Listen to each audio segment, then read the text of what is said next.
跟哪个领导有暧昧关系，哇，这个时候就这个女的是不是就很多人会给她机会？哦，那不是很多人给他机会，那个是公然的，你要小心说的每一句话。天哪！男同事今天喝完水的杯子，女同事要去帮他洗掉，我很担心别人欺负你。对，实际上的确是了。他有一种窥探人的那种欲望特别强。人和人之间是可以共富贵，不能共患难。但是我遇到的很多是可以共患难，但不能同富贵。老乔，你有没有交过真心朋友？很真那种哦。职场打电话给我，她说有空下班到我家坐一坐。她老公知道吗？她老公也无所谓。明枪易躲，暗箭难防。咻咻咻咻。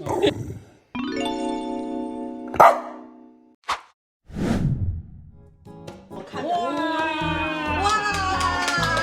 这离得最近，家里做的预制菜。对，一个是外面买的鱼。这个团队今天尾牙，来，尾牙啊！祝大家新年快乐！祝大家新年快 Merry 乐 Christmas 加新年快乐！圣诞加新年，新年我们要继往开来。对充满了各种可能性。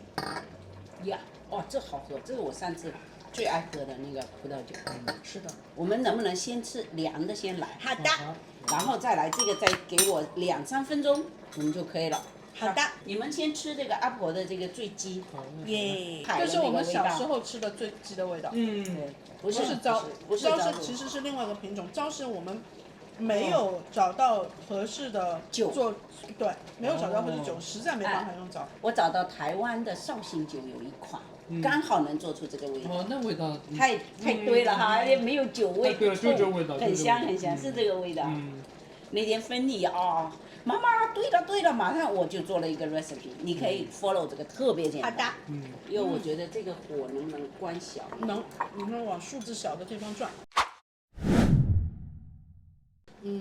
像这种年末尾牙，就一定要有热的、突突的东西。我觉得很好玩的一个事情，也就是我们那个时候没有讲尾牙这个事儿，有没有？我就最近10来年好像才听到，或者从电视剧里听到这个是从港台引过来的。我是从哪里最早听到的？蜡笔小新。蜡笔小新，因为蜡笔小新的中文版的配音是台湾配的，就一般都要有聚会、有吃有喝、有表演、有抽奖。我们公司以前叫年会就是了，就是年会。对，大陆叫年会吧，最早。年会，但是一般的话放到过年嘛。不，也他就是每年也，反正就是一般是圣诞之前，就是开了一个，我们有吃有喝有抽奖，对，啊，还有授奖。哎，要不要弄点什么酱油蘸一蘸之类的？好，红红火火的虾，就随便剥啊，随便剥。你要酱油可以放在这里。阿婆，你看我们现在从事的职业啊，就是世界发展到现在和我们的人生发展到现在，我们貌似已经脱离了那个就是公司氛围，或者是说职场氛围。对。然后我们现在再回头去看这些东西的时候，你们觉得，反正我自己觉得，我觉得我曾经我自己有很多做的不对不好，或者是某一口气没有咽下去。还有就是说你没有发现有一些东西你还不明白为什么，就是为什么有人嫉妒你，为什么有人要跟你过不去？阿婆，你知道其实有的时候我都不敢说。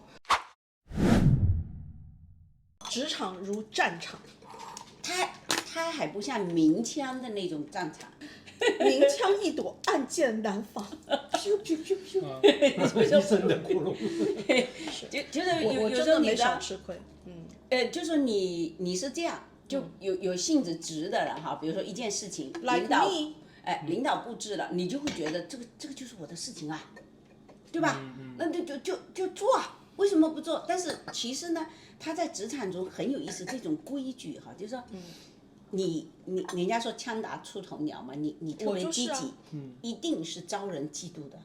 就是你不能表现的无能，那肯定不行。嗯，但你又不能表表现得要得太厉害，超越他，你感觉要超越他了，他其实他会有一种未知感，乔他就会打压你。乔爷，我其实特别想，因为我一直在我心目当中，乔爷是高人，你知道吗？然后那当然你可以不承认这件事情，我当然不承认了，你可以不承认，打死我也不认了。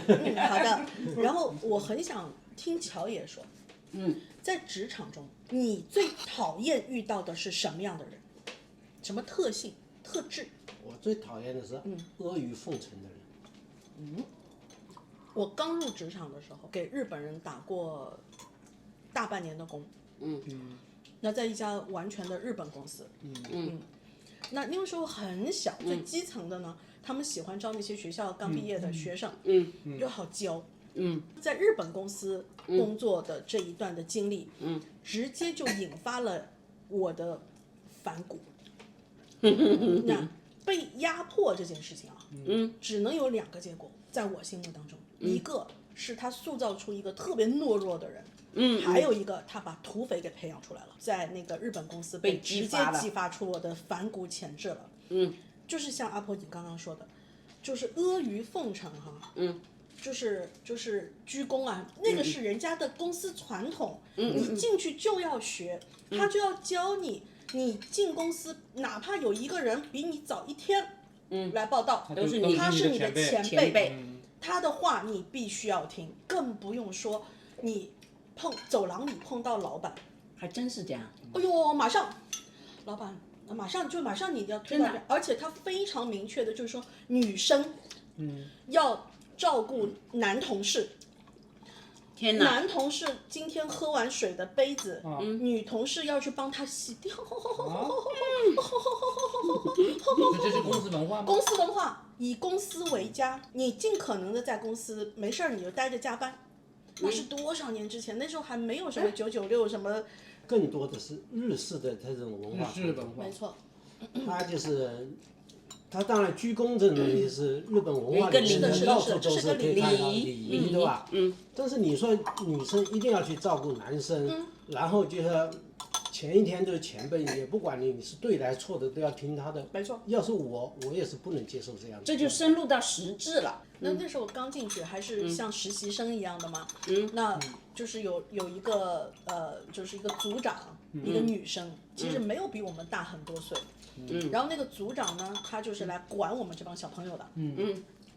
他每一天都要跟你重复很多遍一句话。不要以为你们今天在这里上班了，你就是这个公司的人。试用期之内可以随时让你滚蛋。吓唬你。每天讲很多遍哦，因为我后来很快就不在那个公司工作了，很多年之后出国完回去哈，跟以前认识的朋友聚会的时候，我碰到他了。他那个我已经长大了嘛，那不是你，我也跟你没有任何关系了嘛。好，他再来跟我寒暄的时候，他就是以一个正常人平起平坐的那个方式来。但是，我这个反骨早就被那个环境塑造出，他也有功劳哈。然后我就直接说了一句他可能人生中最不想听的一句话。当然我们就不在这里说了哈。哇，他马上那个脸咔就板下来，然后转头他就走掉了。他是哪里人？上海人。那时候公司没有别的地方人。不是日本人。你看来了。这些呢，在外资的公司哈，那上海那时候很多公司都是老外开的嘛，这种就是狐假虎威的。他在日本人面前，他可以跟个什么一样哈，咱就不说那个小动物的名称了。然后但是他对于他的晚辈，他就是哇，你就觉得就是这个是黑山老妖啊，吓死啊！一个眼神过来，直接杀掉你的那一种。为什么我会讲这个事情？很多年之后，当我又在反思我在职场这么多年，我会觉得说，我某些时候，我成为了那个我最不喜欢的人。这有可能，真的，如果我们自己反思一下，真的不自觉的可能就 follow 了他的路去。甚至反思到最后哈，就我的性格，我不适合在一个公司里面去生存。你能力很强，但你好难管，就是让下属，就你的晚辈们觉得你很难满足达到你的要求，而我会摆在脸上，就是会让大家都不舒服。我就讲你刚才讲的那个日本的那个哈，那比起来，那我们应该说我们的职场经历，我觉得那宽松多了哈。我觉得健康多了。那个他就是赤裸裸的这种等级森严。没错。啊，就是写在规章制度里面的。我们至少说在嘴巴上还是讲官兵平等嘛，对吧？对吧？实际上里面也是暗流涌动。我觉得特别有意思的就是怎么讲哈，就是我看我们这个同事之间的关系，已经大家都很精了，精到什么程度？就是你是很有前途的，写在脸上的啊，是很有前途的。好，立刻就有人开始巴结你，就你不一定你要到某个位置，他看出你的未来的潜质啊，好多人就开始我对未来开始投资，你看这是一种，现在都精啊，现在都人精。就我记得我们刚刚开始参加工作的时候，那早年哈，那时候人很朴实，个领导也很朴实哈，好像没有你说腐败呀什么还真少，就没有这样。到后来这个职场发展到这个哇，都是人精。哎呦，我就想到那种宫廷剧里面，哎，就是你押宝是太子继承王位呢，还是二皇子，还是哪个贝勒爷？你要去站位站队，在那个时候就站好队了。然后有一阵子是最机关里面，就比如说单位里面最那个的就是那种暧昧关系，就是某女跟哪个领导有暧昧关系，哇，这个时候就这个看女的是不是就很多人会给她机会？哦，那不是很多人给她机会，那个是公然的。就某女跟我们，比如说大领导啊，至少说我们是没看到，但大家都认为她是这么一种关系。OK， 好，这个某女有一天住院了，你知道各个处，我们处慢了一步，去医院看哈，然后底下的科长还被处长劈头盖脸的批评了一顿，你怎么动作就号拿慢了？真的就是那个什么什么拉拉升职记，对，然后呢，杜拉拉，真的，我告诉你，真的就跟电视剧一样，然后就是看谁慢了一步哈，你有没有去看？啊，我们出来了以后，据说还出了一个很大的事儿哦，就是处长跟处底下某女那暧昧关系是非常，就确定了，但是呢，就是把这个某女马上提拔，就刚好遇到提拔的时候，就把她给提拔了。提拔了呢，另外一个女的不干了，人家也后面也有来头啊。OK， 同住的人家不干，那就看谁的，那就背后够硬啊。那是，但是非常优秀，人家都动用了公安。Oh my god！ 所以某天这个某女跟处长出去开房。Oh my god！ 当场捉住。Oh my god！ 而且第一时间是他们，第一时间就是这个处里面这个女的出来，满世界报告，哎，我告诉你们，奔走相告。Interesting。所以处心积虑，那就是说，为什么职场里也有一个陷阱？你跟谁，你真不知道你什么时候得罪了谁。因为你得罪了这个人，可能他背后有一个什么人，你不知道，就觉得在看《西洋记》。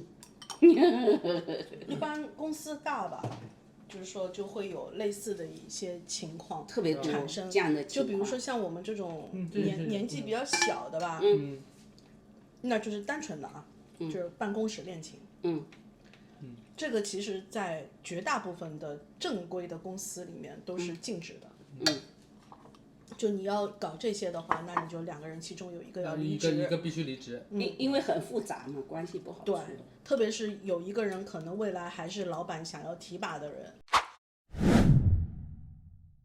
其实我感受是这样的，我觉得我首先我两个人参加工作的时候，那个年代我们还是幸运的，那时候的就职环境，就是人之间的话，我相对现在来说还是很单纯的。对，我的老上级，我一进去工作，我的上级就是老革命，就参加解放战争的那个游击队员，还是2个女处长，很厉害，在省政府吵架是所向无敌的。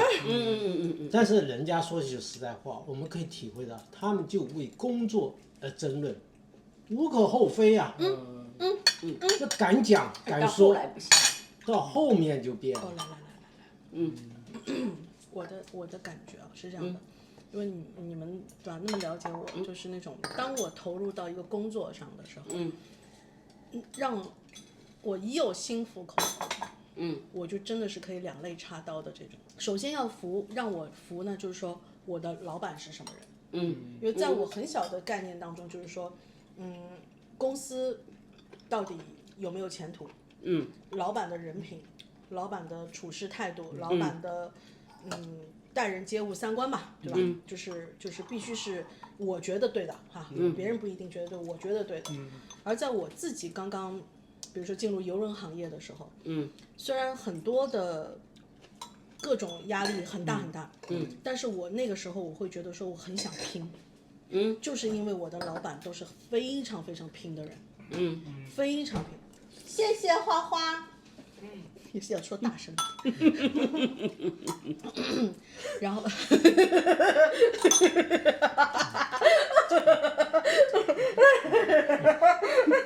你说的这么诡异的，你这是有梗的。我的大老板的老婆啊，等于是说夫妻都在做这个事情，都在邮轮上工作，然后怀孕知道自己怀孕在邮轮上，一直做到邮轮规定这个月份已经不能在邮轮上出现了，才下来，然后到了就哺乳期还没有结束，就再回到邮轮上继续工作。他带我，当时他亲自带我，我也很幸运哈。然后亲自带我，对我也很苛刻，要求很高，然后压力很大。但我很佩服他。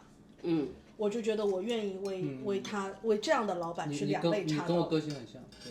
就我愿意，哪怕不计得失。但是我愿意。好，但是啊，来了。你记不记得我跟你们有聊过一个事情？就有些时候是反过来的。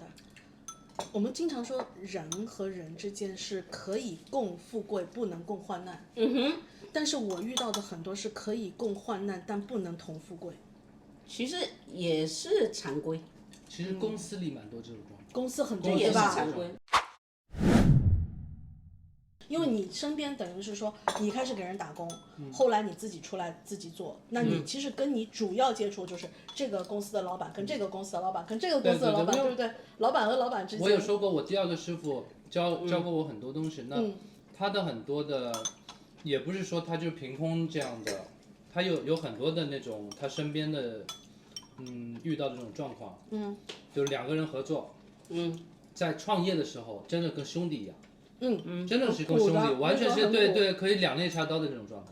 但是，一旦真的是赚钱了，然后就开始跟之前完全不一样了。真的很多这种状况。这就是我们必须认识到的一个规律。所以有一些事情你必须要有准备。是。公司倒了就没了嘛，是吧？所以大家还有一个目标。但你要说我们过去体制内它是什么？它没有，它不会倒。那么它就是一个怎么讲？它就是一个机器社会，它整个一个小社会。我告诉你，有一天它最诡异的是什么？就有一天，你会突然间被放到你原来特别不屑的一个人的手下。有可能吗？就是那个简直在你看来，他就是一个什么都不是，啥也不是的，或者靠阿谀奉承上来的一个人。好，而且很有很大的概率，你就会在这种人手下干活。你信吗？他就做你的领导，对，然后他完全的瞎指挥，胡说八道没关系。而且在这样的机构里面，很多人进去这样的机构工作，他都认为这是他的人生中人生就是一生都应该在这个机构里服务了，对吧？那就代表了他人生了。就跟我们现在还是有点不太一样的。还是不一样，因为你看哈，就让我想起，记得我们有一个网友在底下留言说。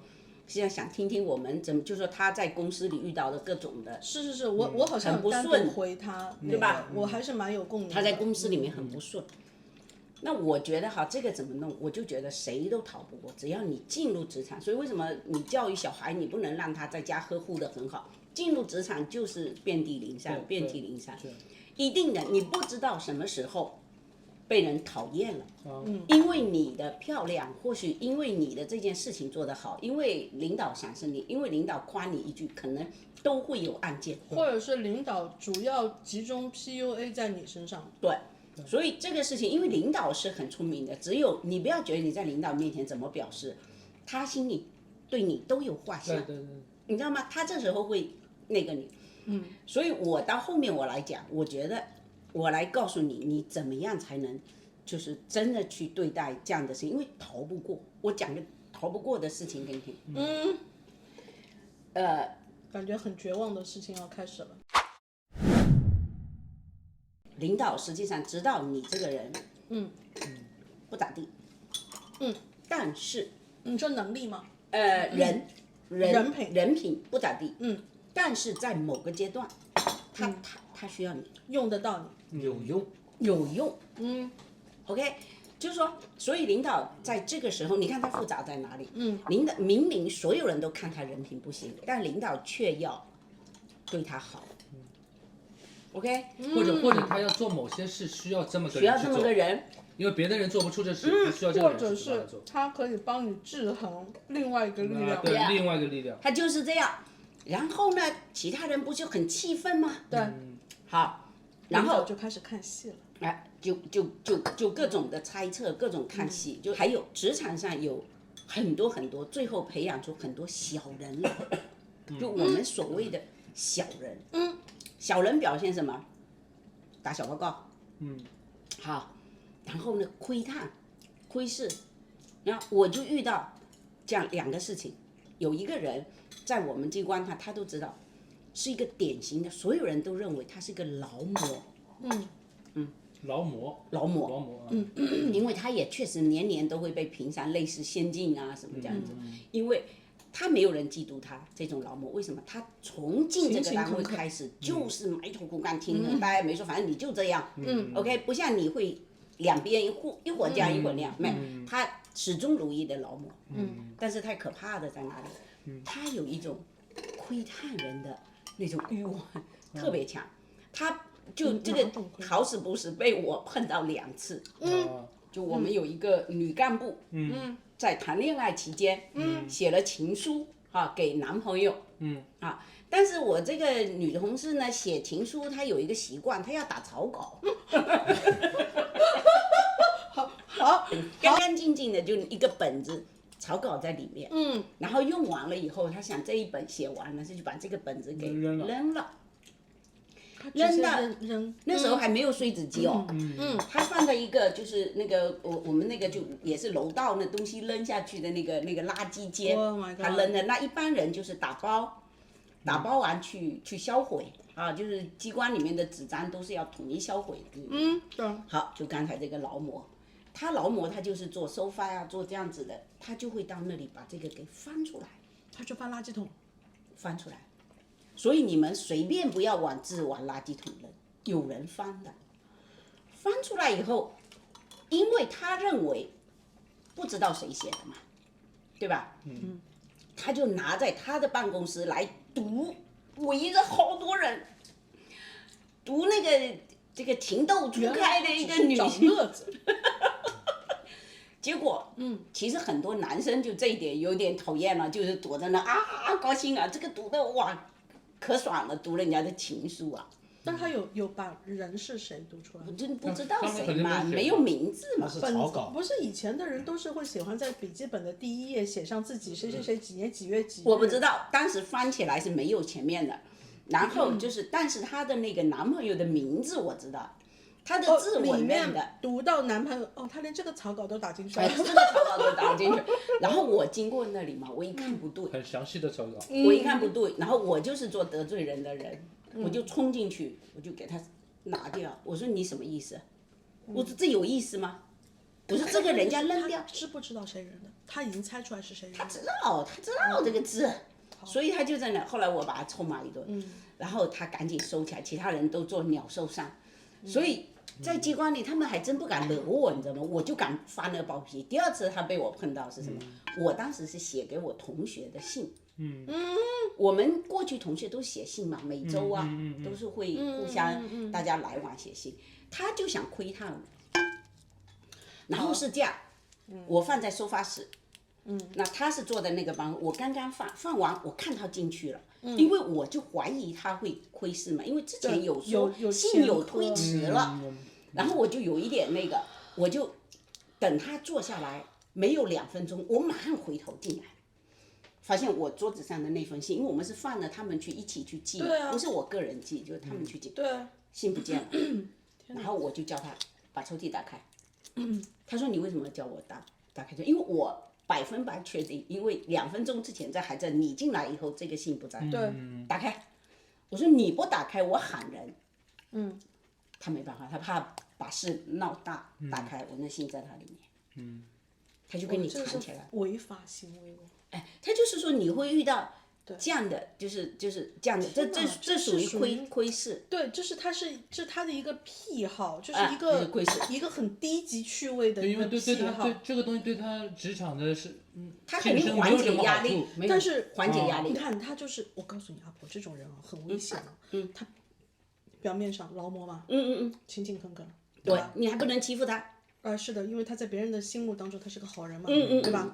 完了以后呢，但其实他装得很辛苦，对，他可能用这一些方式来缓解他的工作压力。对，我变态，我觉得是变态。这个还有一个打小报告的人，打小报告的人你一般是捉不住他的，就是朝阳大妈。你是捉不住他的，但是我捉住了2次，我只能讲其中1次。为什么不能2次都讲呢？2次，另外一个就比较敏感，那个，然后我就讲其中1次，也就是我们在办公室啊，偶尔会对一些，比如说奖金分配啊，一些对方案会有一些不同意见嘛。我看到了。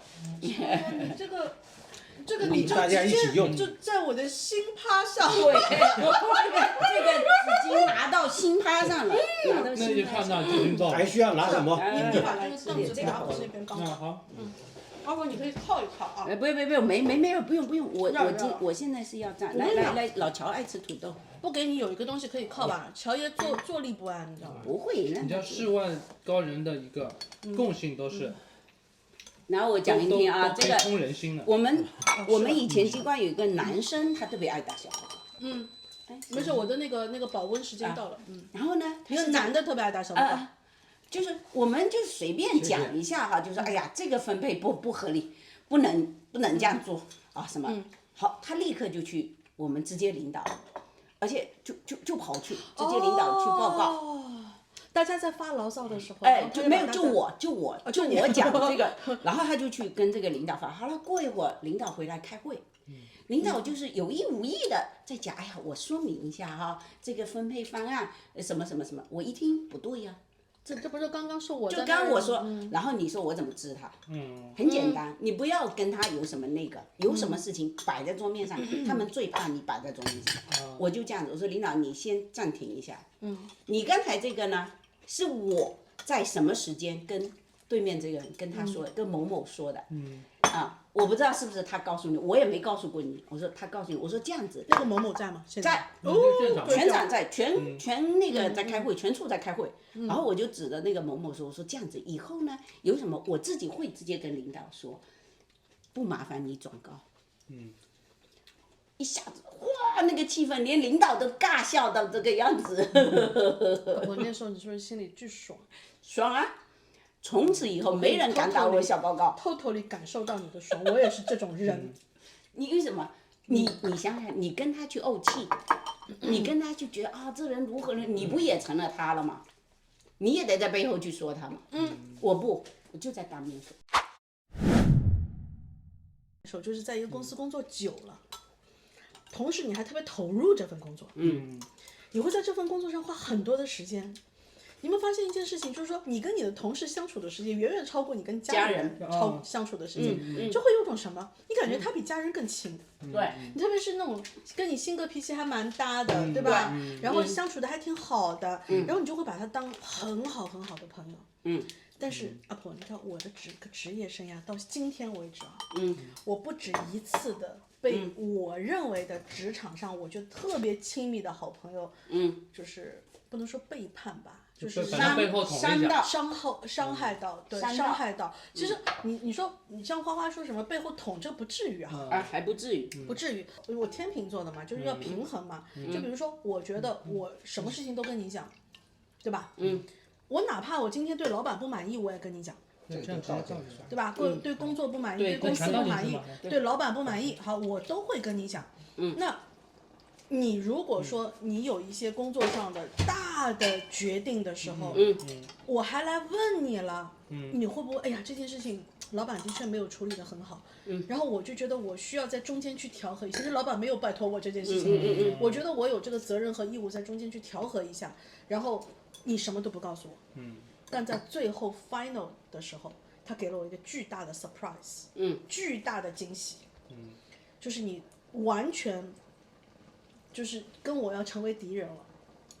那种，就你很正常的嘛，就是商业上的，之前一点都没有让你有任何对立，对。我懂你意思，就是你如果跟我意见不一致，你就直说，对吧？这无所谓，你不要最后这样。到什么程度呢？就是说，你看我是会刚刚讲过了嘛，就是我只要我买你的账，我会两肋插刀的。我哪怕知道你做的不对，只要你来跟我说，我是可以包庇你的，我是可以严重到包庇。我可以包庇，哪怕你杀人犯也好，怎么样？当然不可能是杀人犯了，就是说我会包庇，我会想办法怎么来帮你，就是抹掉。我会的。这厉害！我们昨天刚刚看了《我是刑警》那个电视剧。包庇是要一起我们肯定不是说犯法的事情嘛，对不对？是的。我误解了，对，没这么严重。就是说，我会想我怎么来帮你。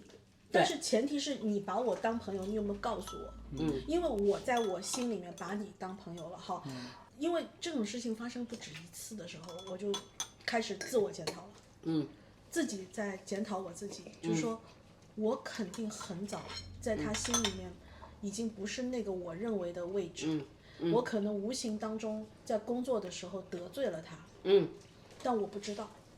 很多时候职场得罪就是因为你得罪人不知道。对，我属于那种特别傻逼的那种，就得罪人我完全不知道。你甚至于你觉得很 nice 的对待一件事情，可能会被另外一个人认为这是你在迎合这个团体这个势力，人家就怀疑你的动机嘛。你在站边。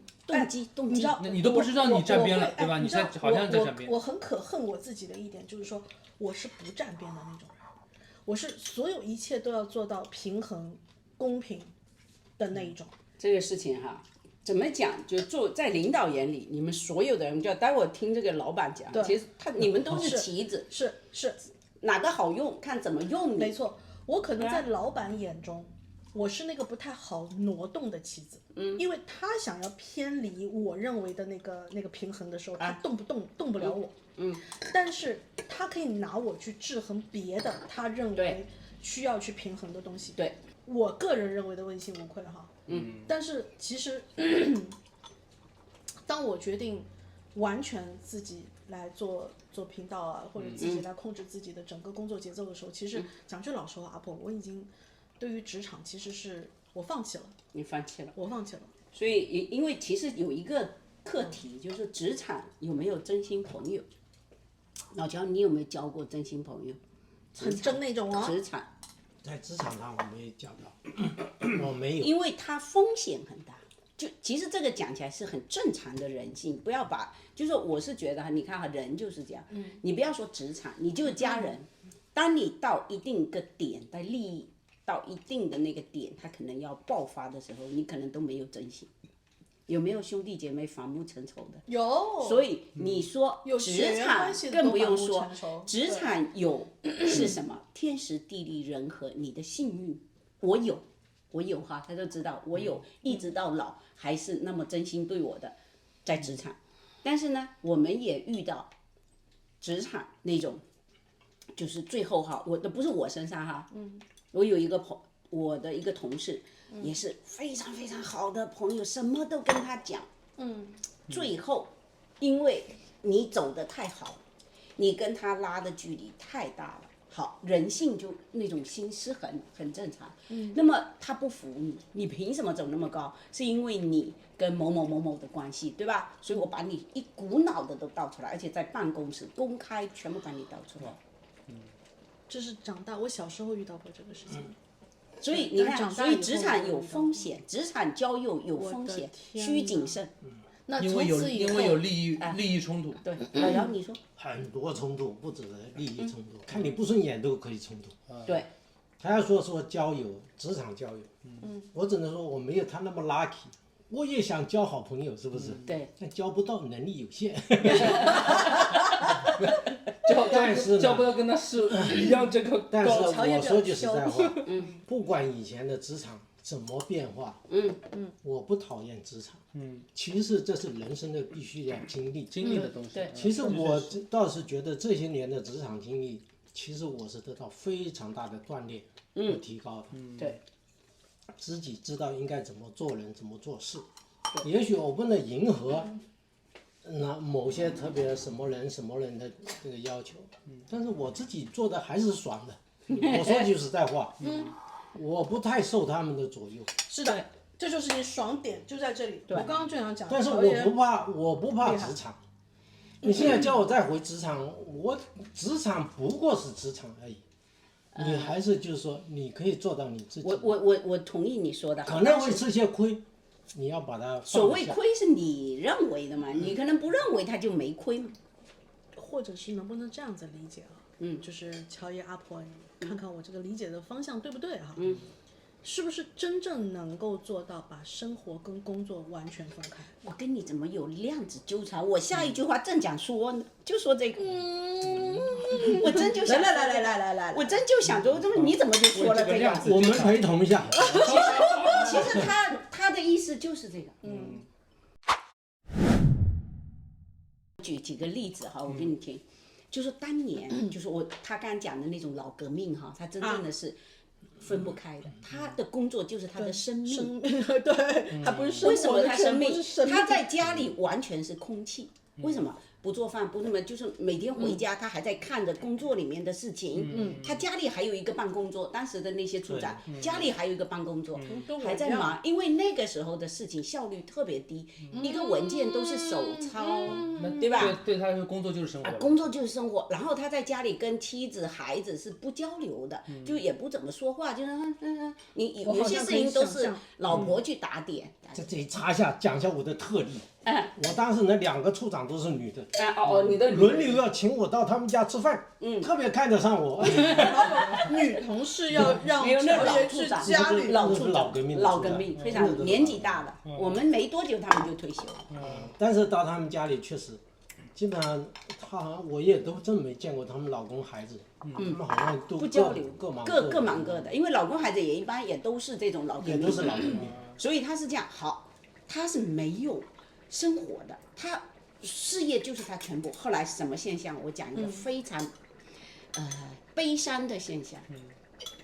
我们这些处长退休以后哈，我们机关那些处长，我刚才早晨跟他算了，有没有4到5个，就在退休2、3年之后癌症走的。我知道。我们一个机关100来人，4到5个。为什么他一下子就是觉得人不知道，因为他原来空了。哎，你记不记得我们留言区有一个留言，是有人特别问乔爷退休之后的感受？说会不会失落？我丰富的不得了，忙死了。所以你看，其实你看，我会真的去留言的人不多的，对吧？就真的想，我觉得他内心中是有想抒发的东西在里面的，想要从我们这儿或者是从乔爷这儿得到一些自己的共鸣或者是答案的。其实就是你分得开嘛，就刚才你这句讲，对啊，就是说其实我们始终心里要有个数，这是我的工作。对，这是我的工作。我工作为了什么？可能有自己自我成就的东西，有谋生的内容，但更重要的，我生活是什么？我觉得我在职场上受到的伤啊，完全就是这一个原因。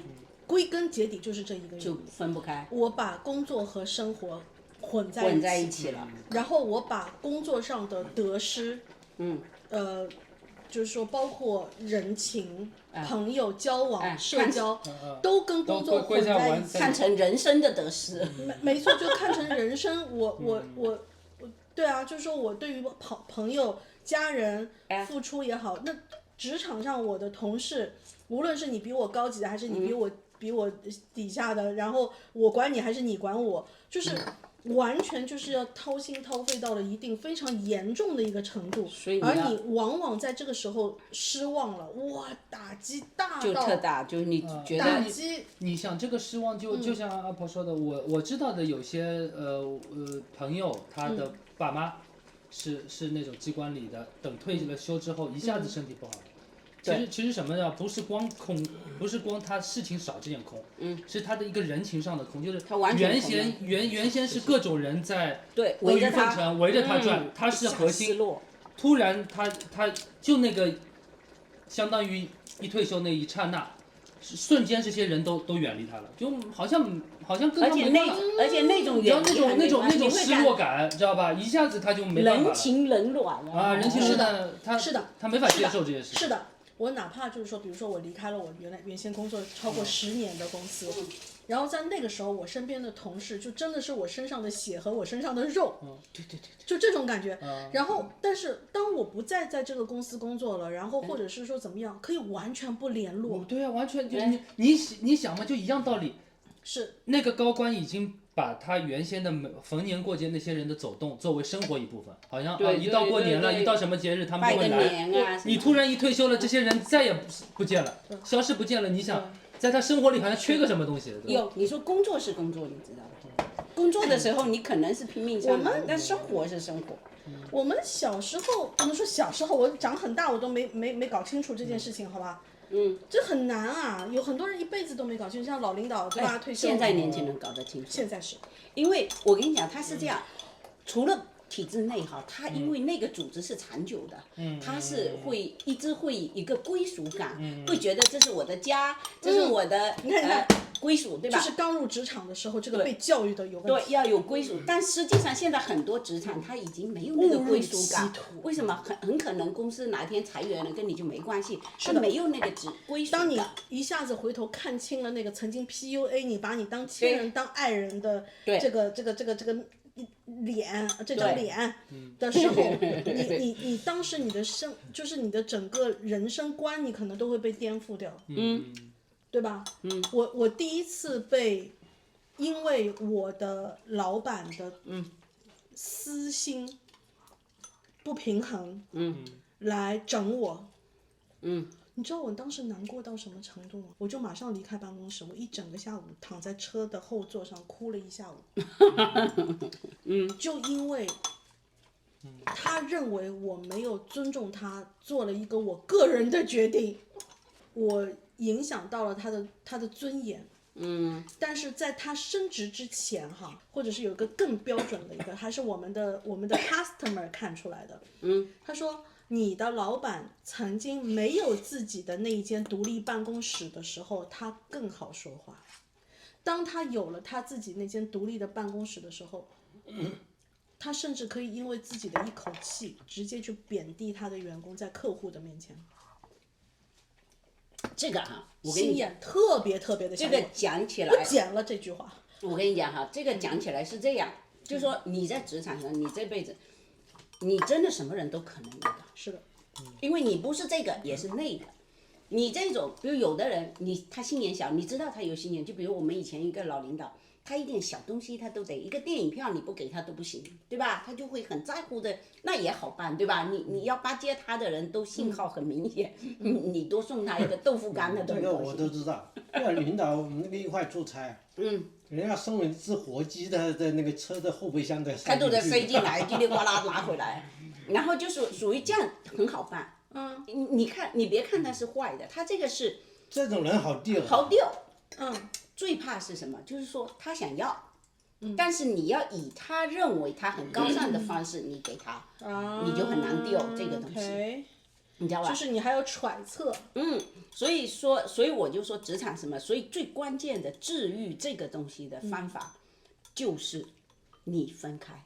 因为什么？永远都不是你的，这个就是一段时间就可能你认为跟他是一辈子关系，有的时候就哎呀，我这个都在这，其实你会发现，你过一段可能跟他就陌路了。就是磨过和没有被职场磨过的人是不太一样的。我不知道你同不同意这一点？我完全同意。为什么？你知道那种磨练，有时候你的反应要很快很快。我遇到过一个事情哈，比如说当时出现了一个重大失误，就一个正式的文件出去，重大失误少掉一行，第二行的时候上面丢了一行，打字员丢了一行。那么校对的人就是我刚才说的那个会打小报告的那个人，出大事了。那不就是有标？然后我们当时大领导来，我是秘书啊，他肯定就是问我谁非常火，因为这是重大失误，因为这个事情可能非常尴尬，让我们这个大领导最后就说他很生气，包说谁校对的。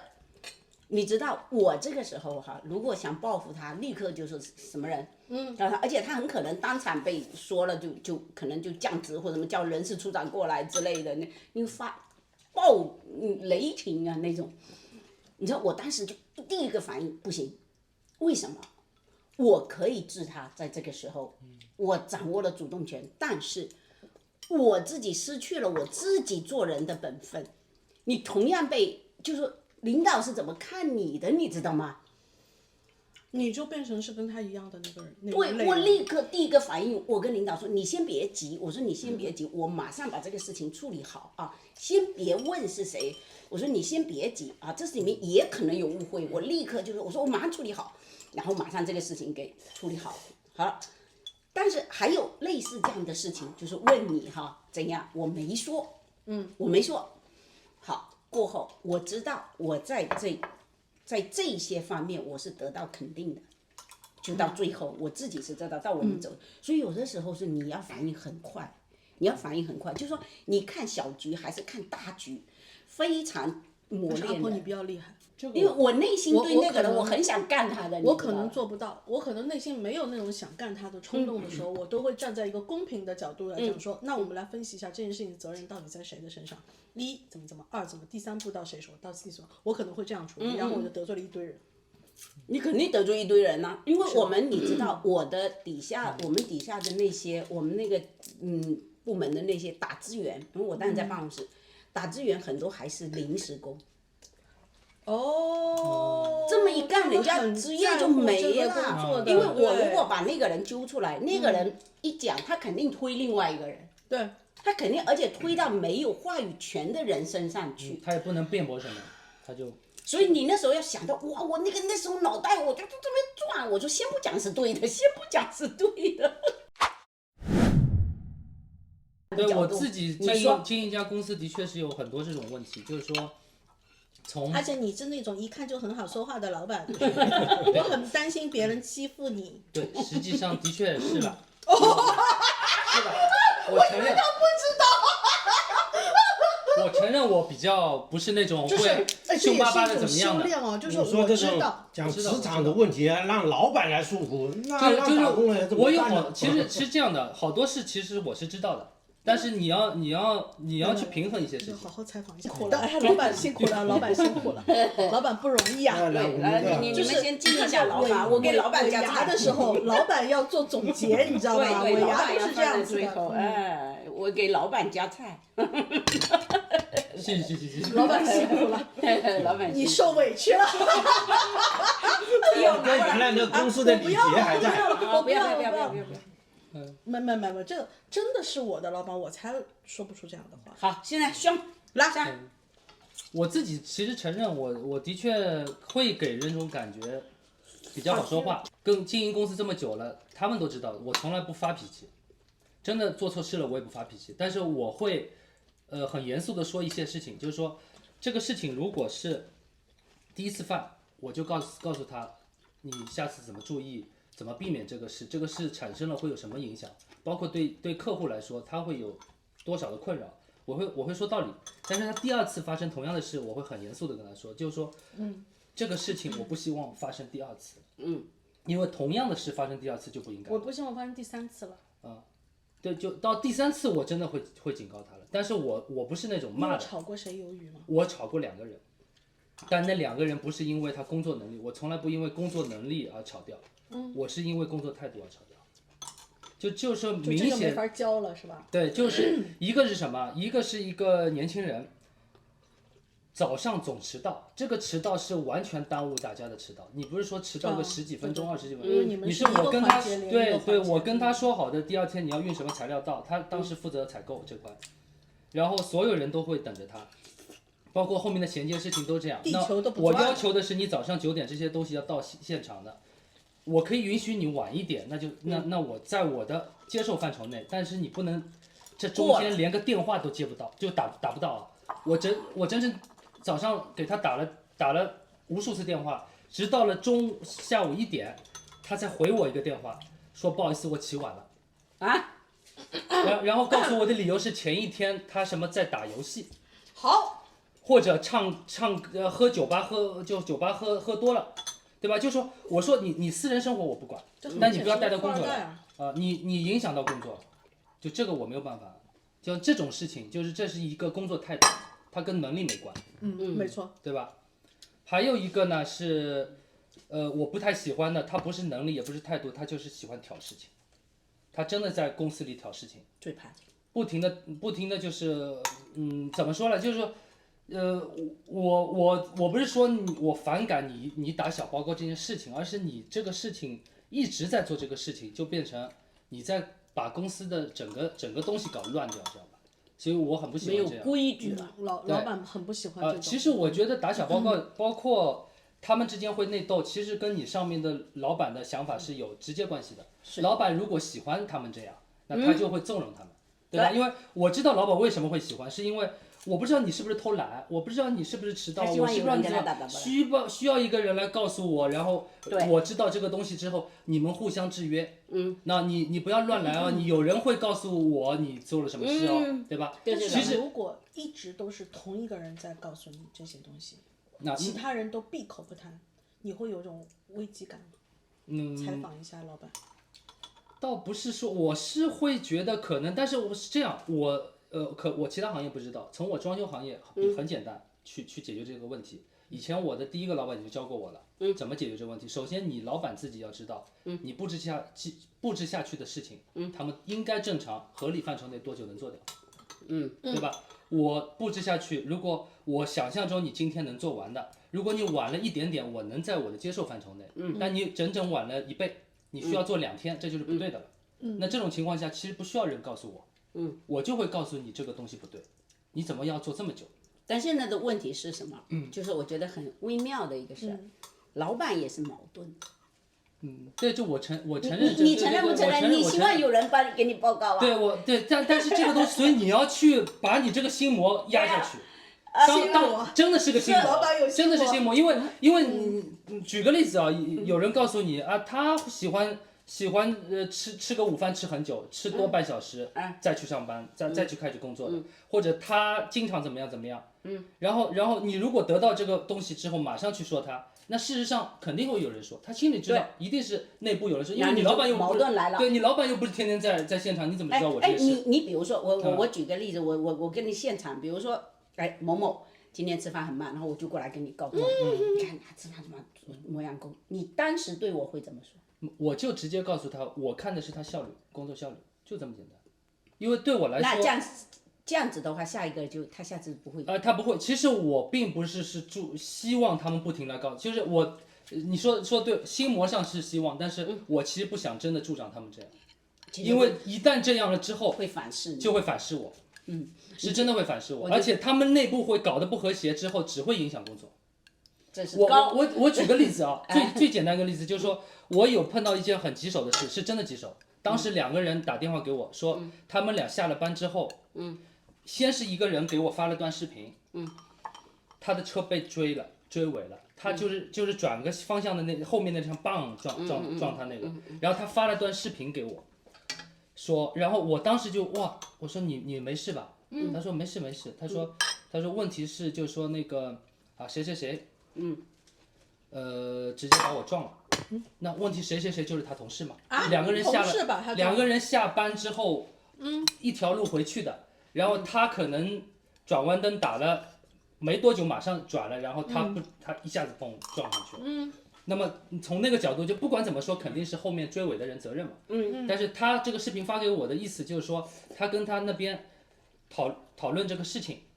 那边意思是说，是你这个灯打得太急了，怎么样，然后就两个人开始吵架，就意思就是说，我又不是故意撞你的，你有必要什么现在保险单弄出来什么就一本正经的，懂吗？就是他认为，我虽然跟你是同事关系，但是事情是一码事一码事，对吧？你撞了我当然要看你保险单，要把所有东西都。他就是来找你评理的。对，他就意思来找我评理嘛，意思就是说相当于就是某某撞了我。然后现在感觉意思就是说，干嘛要搞得这么那个，就私了，就赔点钱，不讲情分啊，就是这，那意思叫我来处理这事。那从我的角度来说，我到底怎么处理好呢？如果我是你的话，我站哪一边都不对。离开公司范围之外都是你们自己的事情。我就马上得罪人家了。对你如果这样，实际上就把这件事推给他们去处理，那一定这两个人以后共识会有问题的。对，他会有还是他的很大问题。员工，他们已经共识出问题了。已经出问题了，我知道，我知道呀。那个一刹那找你的时候对，已经出问题了。但是你如果不处理好，这两个人你只能未来还有更麻烦。永远这两个人不要放在一起工作，你放在一起工作一定出问题，就一定会有矛盾。后来呢？对，后来我就直接跟他我说，我先搞清这件事是你们下了班之后的是吧？他说下了班之后 ，OK， 我说下了班之后。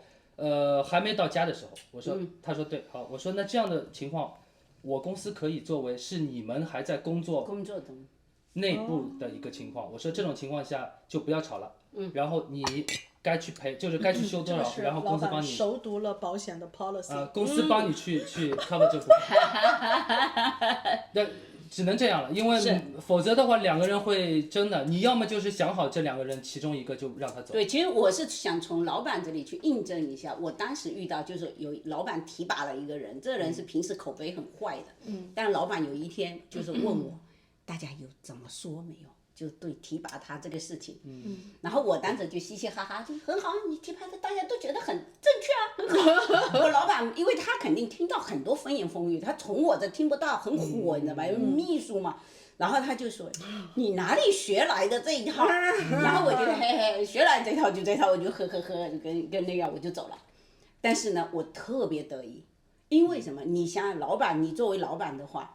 如果我这时候告诉你啊，谁谁谁好，你当然很想听啊，你这时候真想听我提拔这个人有没有什么反应，很想听真话，但反正要真话别人去说，绝对不要从我这说，我不说，我就不说，你都提拔了，我说了干嘛？从这个感受，他才会问像的那个问题，就是你其实是有某个矛盾的心理在那里面，是啊，肯定是有矛盾，是吧？肯定是有矛盾，老板是有矛盾的。然后我就会很因为他们一起共事和谐是头等重要，对，因为是要讲配合的，互相真的要打配合的，他们一定要是配合的很好，才能够把这个效率就这件事完成的很有效率。如果他们之间的这个嫌隙是无法解决的，很麻烦，你是没法把工作做好的。你记得你当年也打工的时候，有一个人就是工具都不给你藏起来，你不记得？所以这个就影响整个的生产效率嘛。那你呢？你不给我也可以，我也找不到，那只能去找你的工头去。对。那来去一下那个时间，不是浪费。所以我这边其实收到很多关于各个人说那个人的事，这个人我从来不去正面处理。但是我的处理方式我大概知道了，我会从我的角度，从我哪一天到工地看到什么东西，比如说他弄得很杂乱，一直说这个人手很粗，东西摊的到处都是。工具这个放那个放，然后我很不喜欢他们把工具放在人家的要保留的桌面上，因为客人会觉得，就是说我这个东西是叫你保护好弄好的，你为什么还把工具放在上面？那这上面如果一些细节，对蹭到印子什么到底算谁的，对吧？我这种东西很注意，但是我提出了这些事，但是有人会不注意这事，但是有人跟我打小报告，我不会说谁谁谁说了这个事，而是我就会去现场看到，我当场看见。对，我一定要是我看到我直接说他，就感觉像是你发现的。对，一定要这样。这也是一个。这是最好的方式，就是否则你就通过任何一个人，他一定会去怀疑某个人，而且你永远不知道，就是说他的怀疑目标有没有多精确，因为有可能你说完这个，可能他知道就是那天他们俩在一起做，那一定是他说的。所以你说你在职场上，其实为什么说这里面是有一种运气，就是看你遇到什么样的头。有的头他就爱做这个事儿哦，他就这边理论。你遇到的不同人可以把你导向这个方向，另外一个人把你导向是另外一个方向。对，你人生都会改变的。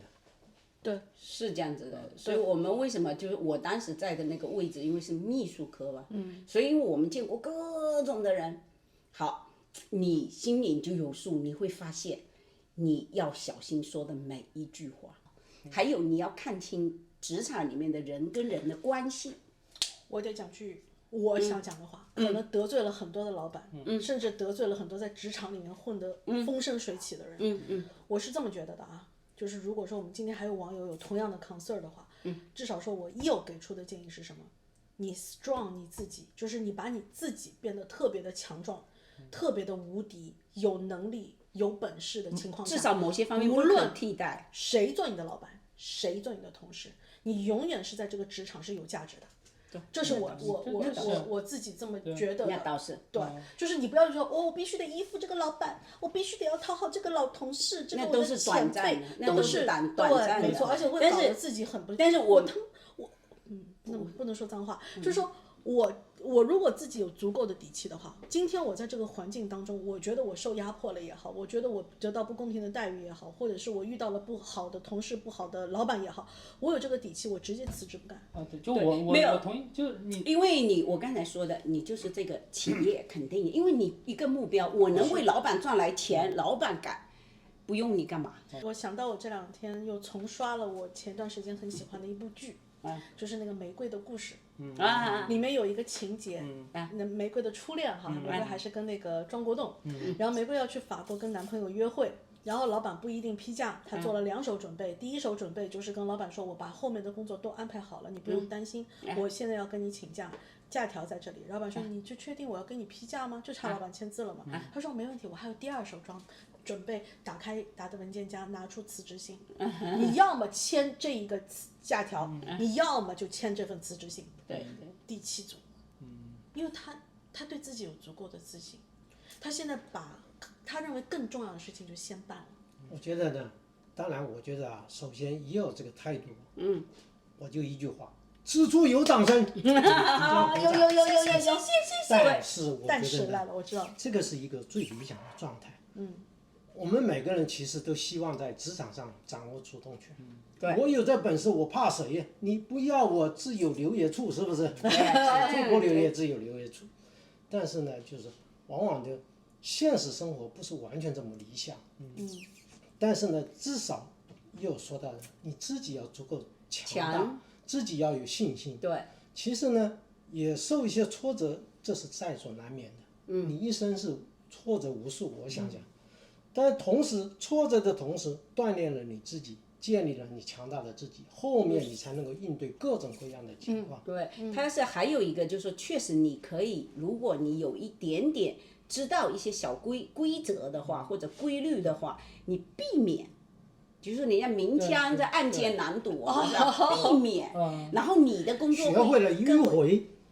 对，有时候真是这样，还是需要学一些这方面的技能，自我保护，因为你要保护，没错，你知道吗？有的时候老板不便出来保护，有的时候老板知道你受委屈了，但他却有各种的关系，他不可以。因为比如说像电视剧里面这个情节，是我老板没办法，没有选择，就这2个，要么批你，要么也许我就签下去让你走了。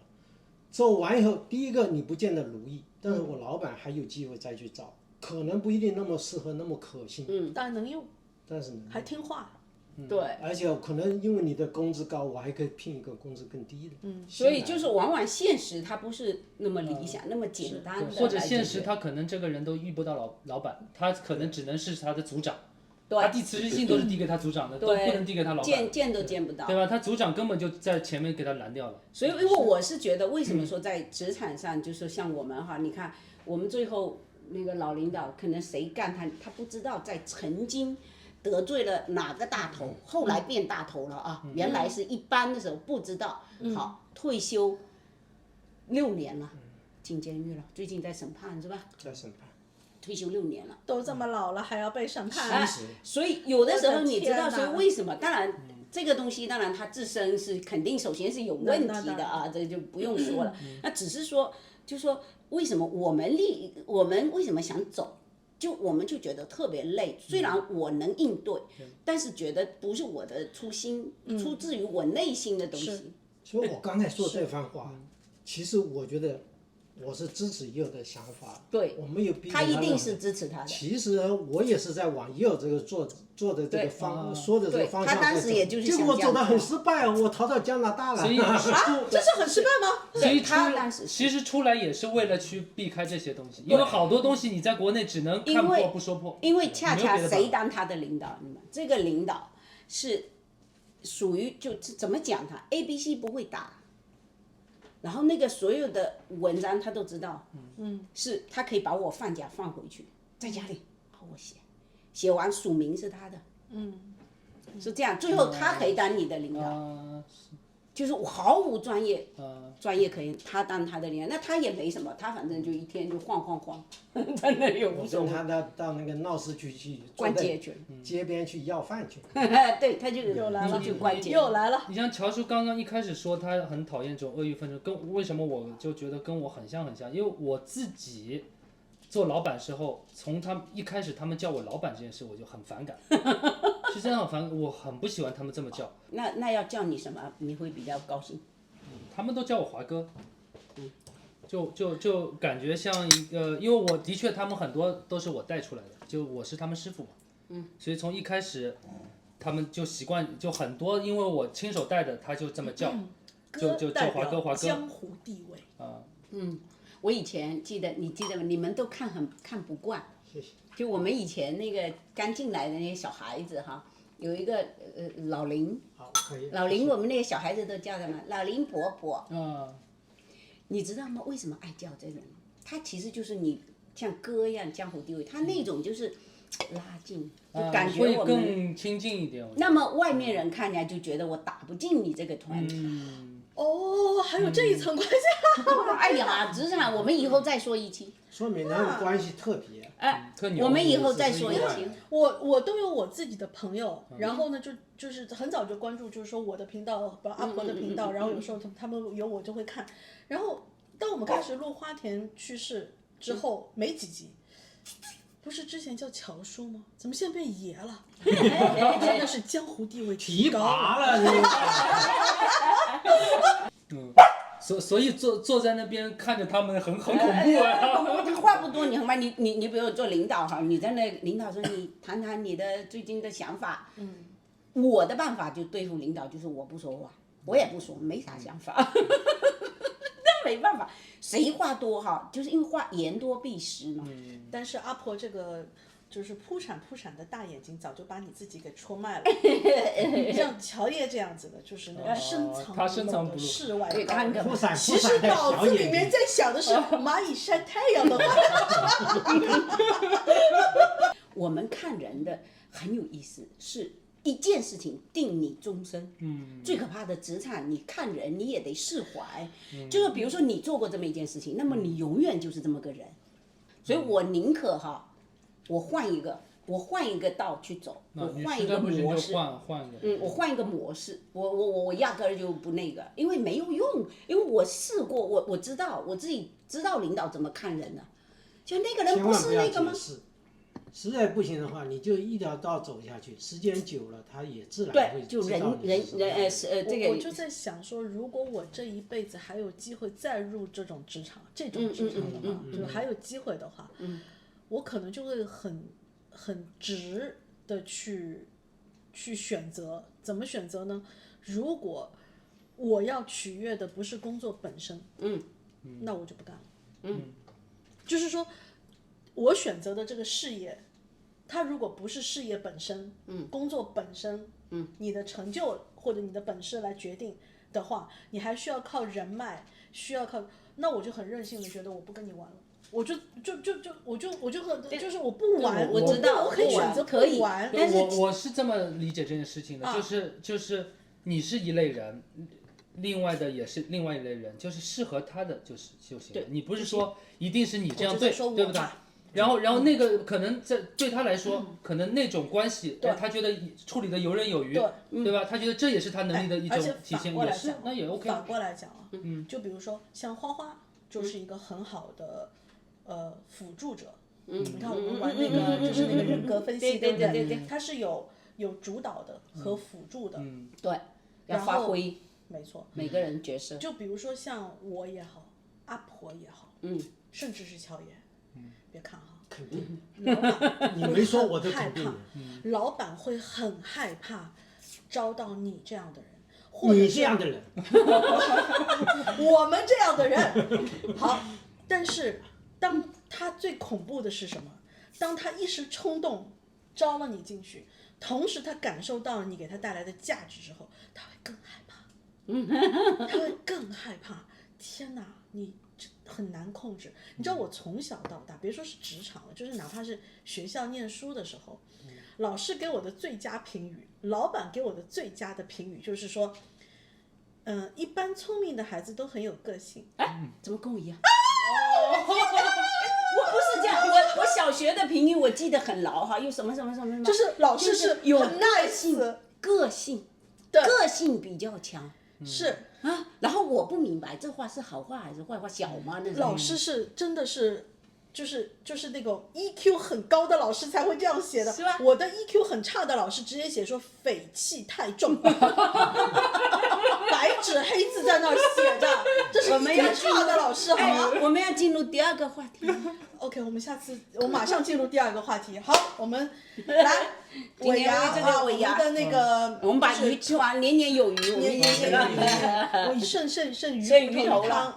是的，好，大家新的一年身体健康，开开心心。你看我在那个标题里面一直有一句话，我一直特别留意，它一定要留在那边，就是说我们怎么样去开心的过好我们的生活。我觉得这是中心思想。然后再发现更多的趣事。最重要是每天都心情好。对，是的，心情好是给多少钱都买不来的，好吧？